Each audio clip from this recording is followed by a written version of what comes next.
Dear students, السلام علیکم۔ گلستان Urdu channel میں آپ سب کو خوش آمدید کہتے ہیں اور یہ امید کرتے ہیں کہ آپ سب بخیریت ہوں گے۔ عزیز طلباء و طالبات، آج کی اس ویڈیو میں ہم الطاف حسین حالی کی ایک غزل ہے جستجو کہ خوب سے ہے خوب تر کہاں، اب ٹھہرتی ہے دیکھیے جا کر نظر کہاں، آج ہم اس غزل کی غزل خوانی، حل لغات اور اشعار کی تشریح کریں گے۔ تو آئیں غزل کی غزل خوانی شروع کرتے ہیں۔ ہے جستجو کہ خوب سے ہے خوب تر کہاں، اب ٹھہرتی ہے دیکھیے جا کر نظر کہاں، یا رب اس اختلاط کا انجام ہو بخیر، تھا اس کو ہم سے ربط مگر اس قدر کہاں، ایک عمر چاہیے کہ گوارا ہو نیش عشق، رکھی ہے آج لذت زخم جگر کہاں، بس ہو چکا بیاں کسل و رنج راہ کا، خط کا میرے جواب ہے اے نام بر کہاں، ہم جس پہ مر رہے ہیں وہ ہے بات ہی کچھ اور، عالم میں تجھ سا لاکھ سہی تو مگر کہاں، ہوتی نہیں قبول دعا ترک عشق کی، دل چاہتا نہ ہو تو زباں میں اثر کہاں، حالی نشاط نغموں میں ڈھونڈتے ہو اب، حالی نشاط و نغموں میں ڈھونڈتے ہو اب، آئے ہو وقت صبح رہے رات پھر کہاں۔ شعر نمبر 1 ہے جستجو کہ خوب سے ہے خوب تر کہاں، اب ٹھہرتی ہے دیکھیے جا کر نظر کہاں۔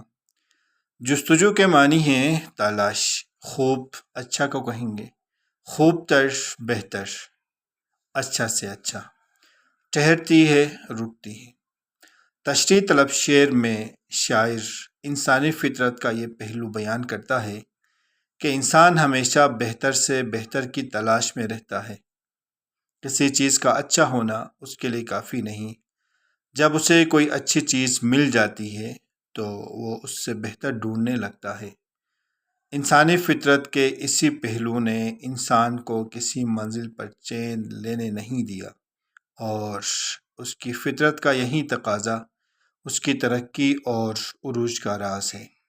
اور آج جب کہ انسان ترقی اور عروج کی بے شمار منزلیں طے کر چکا ہے، آج بھی وہ اپنی حالت سے مطمئن نہیں، اس کے فکر اور اس کی نظر میں اب بھی کہیں ٹھہرنے کا نام نہیں لیتی۔ انسان آج بھی خوب سے خوب تر اور بلند سے بلند تر کی طرف قدم بڑھاتا چلا جا رہا ہے۔ اس شعر کی خوبی یہ ہے کہ اس میں انسانی نفسیات کے ایک آفاقی پہلو کو بڑی خوبصورتی سے بیان کر دیا گیا ہے۔ شعر نمبر 2 ہے یا رب اس اختلاط کا انجام ہو بخیر، تھا اس کو ہم سے ربط مگر اس قدر کہاں۔ یا رب یہاں پہ اللہ تعالیٰ سے مخاطب ہے، ندایہ ہے اے خدا، اختلاط میل جول، انجام بخیر ہونا، انجام کا اچھا ہونا، ربط کے معنی لگاؤ اور تعلق ہے۔ تشریح طلب شعر میں شاعر دوستی کو محبت میں تبدیل ہوتے ہوئے دکھا رہا ہے۔ دوستی اور محبت دونوں انسانی تعلق کی دو شکلیں ہیں۔ دوستی محبت سے خالی نہیں ہوتی، لیکن دوستانہ محبت میں وہ شدت نہیں ہوتی جو صرف محبت میں ہوتی ہے۔ صورتحال یہ ہے کہ دو شخصوں کے درمیان ایک مدت سے ربط و ضبط یعنی میل ملاپ ہے، لیکن اب ان دو میں سے ایک کو آپ یہ محسوس ہو رہا ہے کہ اس کے ساتھ دوسرے کا ربط بڑھتا جا رہا ہے۔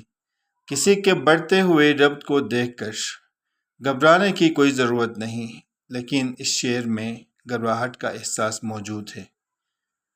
گھبرا کر یہ دعا مانگی جا رہی ہے کہ اے خدا اس بڑھتے ہوئے اختلاط کا انجام بخیر ہو۔ سوال یہ کہ اس سوال میں گھبراہٹ اور پریشانی کا اظہار کیوں کیا جا رہا ہے؟ وجہ یہ ہے کہ اب دوستی محبت کی شکل اختیار کر رہی ہے۔ محبت ہر لحاظ سے پریشان کن چیز ہے۔ ایک تو اس لحاظ سے کہ محبت کرنے والوں کو درد و غم کے مرحلوں سے گزرنا پڑتا ہے، دوسرے اس لحاظ سے کہ چونکہ ہمارے معاشرے میں مرد اور عورت کی محبت کو اچھی نظر سے نہیں دیکھا جاتا، اس لیے محبت سے بڑے مسائل پیدا ہوتے ہیں۔ تشریح طلب شعر اپنے مضمون اور بیان دونوں کے اعتبار سے بہت خوبصورت شعر ہے۔ اس کے مضمون میں نفسیاتی صداقت اور واقعاتی پیچیدگیاں دونوں موجود ہیں۔ بیان کی خوبی یہ ہے کہ اس میں تفصیل کی بجائے اشارے سے کام لیا گیا ہے۔ شعر نمبر 3۔ ایک عمر چاہیے کہ گوارا ہو نیش عشق، رکھی ہے آج لذت زخم جگر کہاں۔ ایک عمر چاہیے، اس کے معنی ہے ایک مدت چاہیے۔ گوارا ہونا، پسند کرنا، قبول کرنا۔ نیش ڈنگ، نیش عشق، عشق کا ڈنگ۔ تشریح طلب شعر میں شاعر محبت یا عشق کو ڈنگ سے تشبیہ دے کر یہ ظاہر کرنے کی کوشش کر رہے ہیں کہ محبت ایک اذیت ناک چیز ہے۔ محبت کرنے والوں کو طرح طرح کی جذباتی تکلیفوں سے گزرنا پڑتا ہے۔ شاعر کہتے ہیں کہ عشق کے ڈنگ کو برداشت کرنے کے لیے ایک مدت چاہیے، یعنی جب آدمی ایک مدت تک محبت کی اذیتیں برداشت کرتا رہتا ہے تو اسے وہ اذیتیں گوارا ہو جاتی ہیں۔ لیکن مجھے اپنے زخم جگر میں جو محبت کا نتیجہ ہے، آج لذت کہاں سے کہاں، کیونکہ ابھی تو میرا جگر تازہ تازہ ہے۔ عشق کے ابتدائی مرحلے میں تکلیف زیادہ ہوتی ہے۔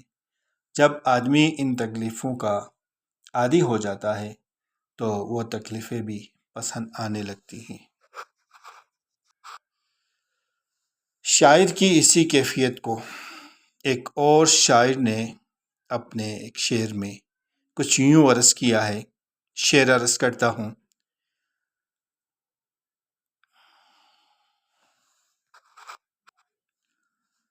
رنج سے خوگر ہو انسان تو مٹ جاتا ہے رنج، رنج سے خوگر ہو انسان تو مٹ جاتا ہے رنج، مشکلیں اتنی پڑی مجھ پر کہ آسان ہو گئی۔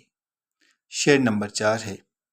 بس ہو چکا بیاں کس لو رنج راہ کا، خط کا میرے جواب ہے اے نام بر کہاں۔ بس ہو چکا بیاں، یعنی بیان مکمل ہو چکا ہے، بات پوری ہو چکی ہے۔ کسل و رنج تکلیف اور صعوبت کے معنی میں ہے۔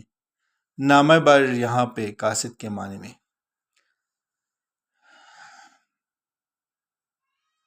تشریح طلب شعر میں شاعر کہتے ہیں کہ ایک عاشق اس قاصد سے مخاطب ہے جس کے ہاتھ اس نے اپنے محبوب کے نام خط بھیجا تھا۔